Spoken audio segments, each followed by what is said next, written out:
सारा ओडिशा रे गणेश पूजा होउछि किंतु देवगढ़ गणेश पूजा तार स्वतंत्र परिचय रखिछि।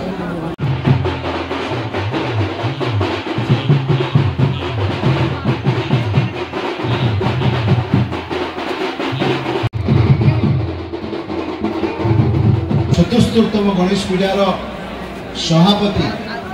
राजकिशोर दास महोदय एठाने उपस्थित अछन झारसुगुड़ा जिल्लार पूर्वतन विधायिका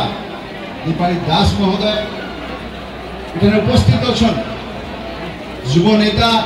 तथा Biju Janata Dal state council member विशाल दास महोदय आमर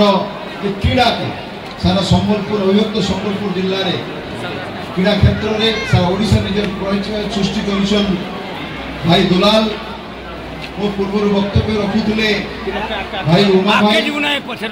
संगे उपस्थित गणपति बाबा पाखे प्रार्थना करुचे एठाने उपस्थित थिबा देवगढ़वासी समस्त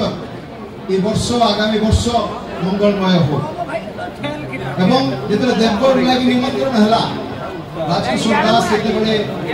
निमंत्रण कले निमंत्रण सहित आदेश भी थिला जे आसबार के पड़वा एवं देवगढ़ रो मिलकु डाकबे और आमे नहीं आसमंता नुहे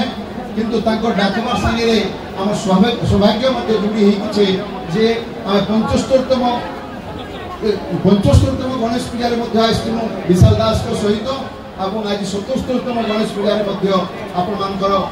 आशीर्वाद सहयोग एवं गणपति बाबांकर आशीर्वाद पाइबार आम सौभाग्य पाइछु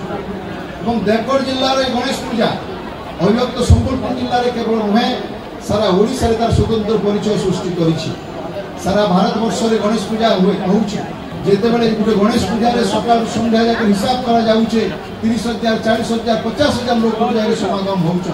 एवं ई देवगढ़ जिल्ला होउछे चासी मानकर जिल्ला श्रमिक मानकर जिल्ला एवं ई देवगढ़ ना भितरे जुड़ी हेकि अछि जे जेना देवमानकर वास होउछे जेना भगवानकर वास होउछे से देवगढ़ जिल्लार आम सौभाग्य पाइछु जे मंच रे आपण मानक सामना रे गणेश पूजा पूजा रे शामिल हबार सहित ताकर आशीर्वाद पाइबा सहित आपण मानक सामना रे छिड़ा हेछु एवं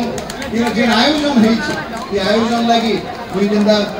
पिंटू बाबू को कहूचे उमा भाई को कहूचे अन्य कर्मकर्ता मान कहूचे ये सुंदर भाव में आयोजन हेछि एवं 100 वर्ष आयोजन 2 वर्ष आयोजन आहुरी सुंदर हेछि एवं प्रत्येक वर्ष देवगढ़ पूजार आयोजन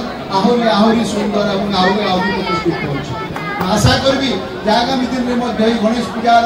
प्रतिष्ठा प्राप्त करिछि सारा ओडिशा रे आहुरी सुनाम अर्जन करू एवं आपण मान समस्त उपस्थिति लागि धन्यवाद देइकरी पुणी आउ थरे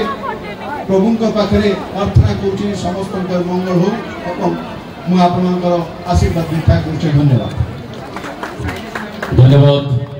श्रीयुक्त संजीत महांती महोदय आपनकर दिग्दर्शन भाई आम चिरकृतज्ञ। वर्तमान निवेदन करी